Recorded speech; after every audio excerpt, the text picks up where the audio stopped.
Thank you very much. Yeah, a little bit. I just want to say as an introductory comment that last year I did a presentation on Elizabeth Peabody's letters, and I am not doing the same one again. This time I'm looking more at the physicality of the letters and less on, or almost little on the content, just to give a frame. So starting with that, I'm going to see if I can do this correctly. Here I go. And so today we're looking at meanings beyond the words, and I think that has already been adequately explained. The framework for my talk is why use original manuscripts, what do you learn from them, and how do they communicate. They talk a little bit about what Andrew was addressing in his talk, and I hope that they help frame what I want to share with you as well. The physicality of the letters have already been connected to what other people have said. Certainly, it provides a lens for viewing 19th century letter writing and the technology of the times. I do think it engages the researcher in three-dimensional experiences, much as Nick talked about hands-on and learning through sensorial experiences. Smelling the manuscripts, I think, is what Andrew talked about. It unlocks information beyond the content, is exactly what I believe Jeff addressed, and certainly it is a successful tool to have, if not the actual manuscript, a replication of it for teaching. But I like to think of them as the letters as a portrait of the correspondence. And the reason for that is these are the two correspondents. Now, I know you all are here and you all know William Wordsworth. Some of you might know Elizabeth Palmer Peabody. Does anybody? Oh, a few of you do. Thank you for responding. She was you might be interested, Rachel, the topic of my doctoral dissertation many decades ago. And after I finished my dissertation, I came here to do some other research, and I found that bicentennial year of the United States of America, that they had a special exhibit on American letters to Wordsworth, and lo and behold, there were 8 letters here that I had no clue of as a young doctoral student. So it's given me a lot of impetus to come back, and thank you for having me back, Jeff. So I won't introduce William Wordsworth, but I would like to just say briefly that Elizabeth Peabody was an educator. She was a writer, she was a publisher, she was a philosopher, and more specifically a transcendentalist, and she did try her hand at poetry as well. And we'll see what she really looks like through the letters, because while that is a good image of Wordsworth, probably around the 20 years that she was writing to him, we don't have any images except a silhouette, a family silhouette that all the women look the same in. We have no idea what she looked like as a young woman. And we know what her sister Sophia, who married Nathaniel Hawthorne, looks like, and we know what her sister Mary looks like, who married Horace Mann. But Elizabeth never got married, so she didn't have any bridal portraits done, and we don't know what she looked like. And we all think of her as someone in her later years of life, and that's the only photographs we have of her, or the only paintings we have of her. So these letters give us another kind of portrait.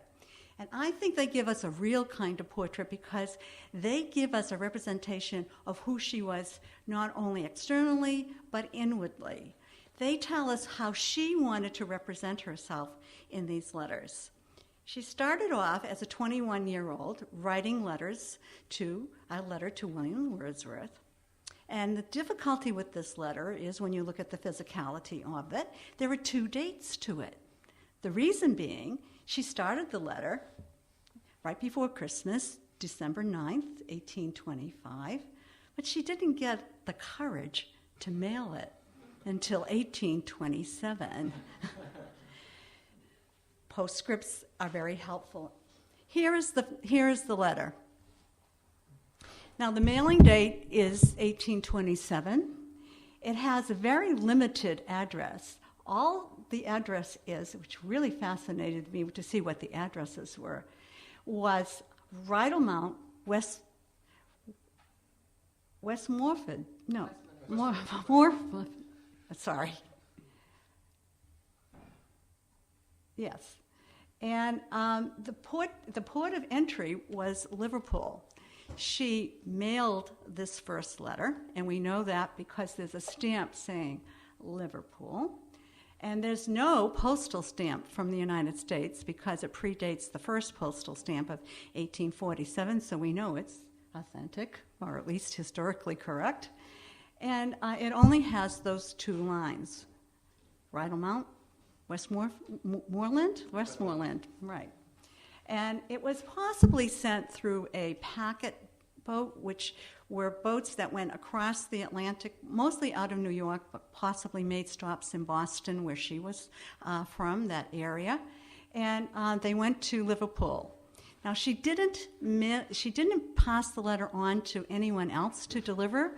She didn't want to let anyone else know that she was writing this letter because she thought they would discourage her. And she was always being blamed for being very aggressive and assertive and pushing herself forward. In fact, that's how they usually describe most successful 19th century women. However, this verifies that she did not. Here we go. Next letter is 1829. 2 years later. Now, she waited for some kind of response from William Wordsworth, and he did respond to her. It took a while for her to actually get it in hand. So in 1829, she heard through the grapevine that it was coming, and she was so excited that she wrote another letter. This letter was not mailed. She entrusted it with one of the religious members of her community, the Most Reverend Mr. Ward. However, she didn't totally trust Mr. Ward, and we know that because she sealed it. She also used the same address, Rydalmount, Westmoreland, and she wrote very neatly on both of these letters. I can attest to that neatness because I have sacrificed my eyesight reading her letters over the years, both as a young doctoral student and later as a more elderly scholar, I hope. Anyway, the letters and the sealing gives you some indication of who she was writing to, and she recognized that his fame was extraordinary for her times, and he actually responded to her. So, of course, in her enthusiasm, she wrote him an 8-page letter. She also spaced it and wrote it more carefully in an easy to read script for Elizabeth.